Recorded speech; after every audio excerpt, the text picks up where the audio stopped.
Salut à tous, c'est Benoît. Alors dans cette vidéo, j'ai essayé de vous donner quelques conseils sur le voyage à vélo. Allez, c'est parti.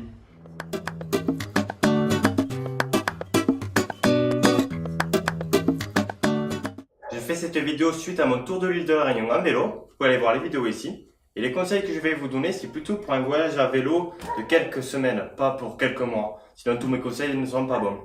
Alors mon premier conseil, c'est le vélo. Si c'est que pour quelques semaines, il est peut-être pas obligatoire d'acheter un vélo pour vraiment le voyage pour plusieurs mois. Juste utiliser ce que vous avez déjà, si vous avez déjà un VTT ou un VTC.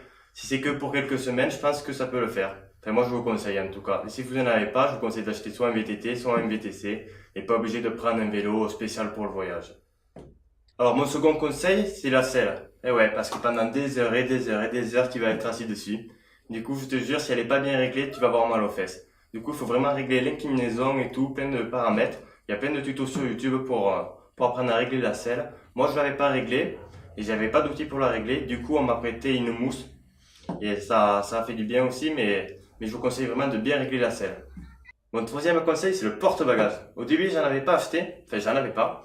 Du coup, je portais mon sac à dos sur les épaules et les lanières, elles m'ont fait trop mal au trapèze. Du coup, j'ai même dû m'arrêter dans un magasin de vélo, acheter un porte-bagages qui s'accroche à la selle, qui est adaptable à tous les vélos. Tu poses ton sac dessus et deux tendeurs et ça tient. Tu mets la tente aussi.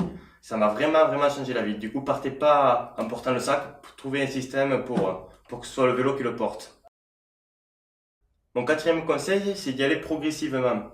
Enfin, si on s'était fixé 50 km par jour, les premiers jours, pas en faire 50 par exemple. Plutôt en faire 30 ou 40. Moi, je conseille le premier jour d'en faire 30 pour savoir dans quelles conditions physiques on est ou ça. Faut pas trop avoir de courbatures d'entrée. Du coup, je vous en conseille de pas faire trop d'entrée. Essayez de voir à petit, quoi. Après, votre corps s'habituera et vous pourrez en faire de plus en plus. Mon cinquième conseil, c'est le porte-gourde. Et ouais, parce que des fois, t'as soif, t'as le soleil qui tape et tout. Et si t'as la gourde dans le dos ou dans le bagage, c'est mieux de l'avoir à porte-gourde entre les jambes, quoi. T'arrives, tu bois, t'es reparti, t'es pas obligé de t'arrêter. Ça te fait pas de coupure si t'es dans un bon rythme. Du coup, ouais, c'est vraiment pratique le porte-gourde. Mon sixième conseil, c'est de rouler pas quand le soleil est au plus haut, parce que le soleil tape et que tu fais un effort physique. Du coup, t'es déjà crevé et le soleil te tape dessus, ça va te tuer. Du coup, moi, je vous conseille de pas rouler entre midi et 17h. Des fois, moi, j'ai roulé de midi à 14h, mais après de 14h à 17h, non, je roulais pas vraiment.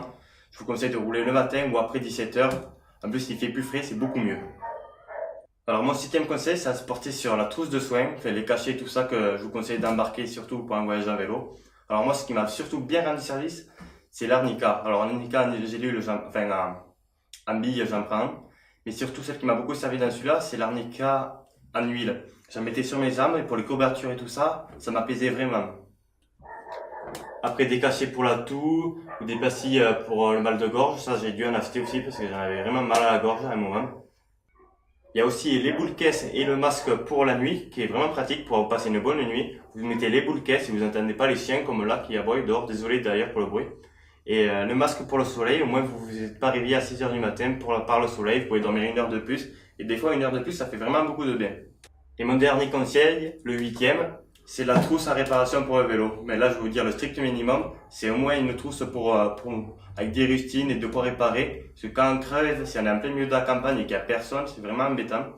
Et après, une sorte de pince, comme un peu un couteau suisse, avec plein de trucs pour pouvoir resserrer un petit tournevis et tout ça. Enfin, quelques bricoles pour pouvoir dépanner si on est vraiment embêté. Bon, ben voilà, cette vidéo va être terminée. J'espère que j'ai pu te conseiller. Et je te dis à bientôt. Bouge-toi pour le voyage. Ciao, ciao!